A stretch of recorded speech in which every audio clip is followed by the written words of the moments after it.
Niat Gubernur Anies menggelar balap Formula E ini sejak awal memang menimbulkan banyak pertanyaan. Dari berbagai segi, seperti jenis balapannya, anggarannya dan persiapannya. Ahli otomotif mempertanyakan kenapa memilih Formula E yang tidak populer, bahkan tidak ada satupun pembalap dari Indonesia yang ikut berlaga. Jadi buat apa? Sementara Gubernur Anies berusaha menyamakan gelaran Formula E dengan Asian Games 2018. Makin blunder. Asian Games itu sangat menarik perhatian rakyat se-Asia.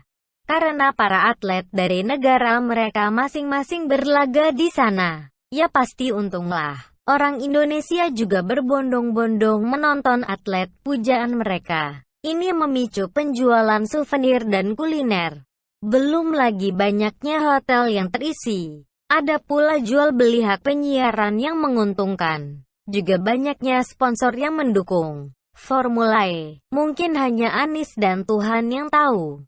Gelaran Formula E sendiri di negara lain, seperti Kanada terbukti merugikan penyelenggaranya. Bahkan dalam 4 tahun terakhir sebelum 2020, Formula E mengalami kerugian mencapai 1,9 triliun rupiah.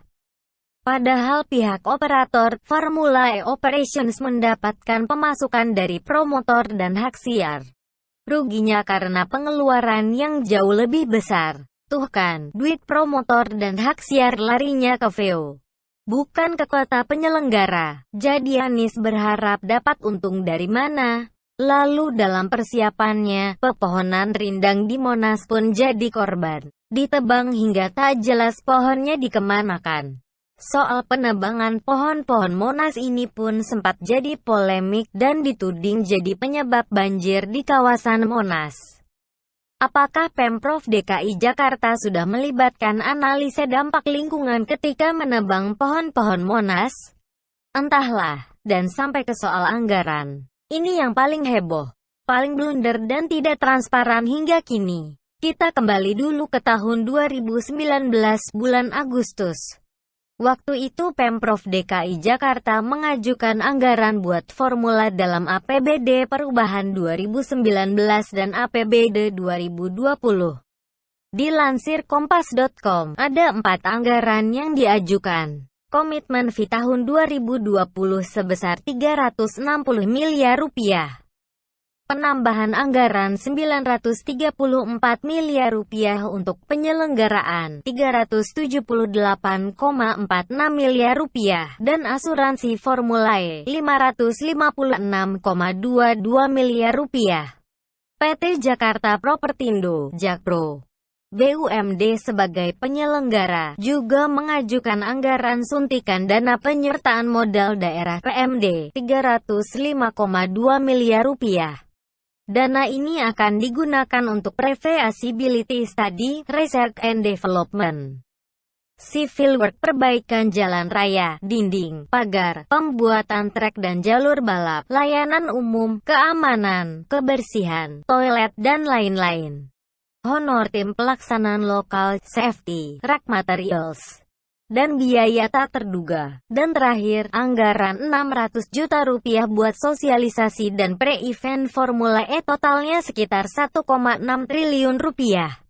Yang kita semua tahu, Anies sudah menyetor komitmen fee 360 miliar rupiah untuk pelaksanaan Formula E tahun 2020 dan 200 miliar rupiah untuk tahun 2021.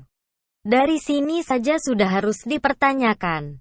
Kalau sudah setor buat tahun 2020, kenapa harus setor lagi buat tahun 2021?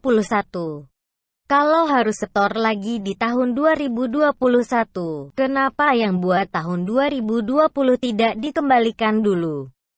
Atau dibawa buat setoran tahun 2021? Logikanya kan gitu. Selain itu, seperti diungkap oleh anggota DPRD DKI Jakarta, Gilbert Simanjuntak, biaya yang dikeluarkan Pemprov DKI buat Formula E sebenarnya sudah mencapai 1 triliun rupiah. Selain komitmen fee, ada pula biaya langsung, tidak langsung lainnya.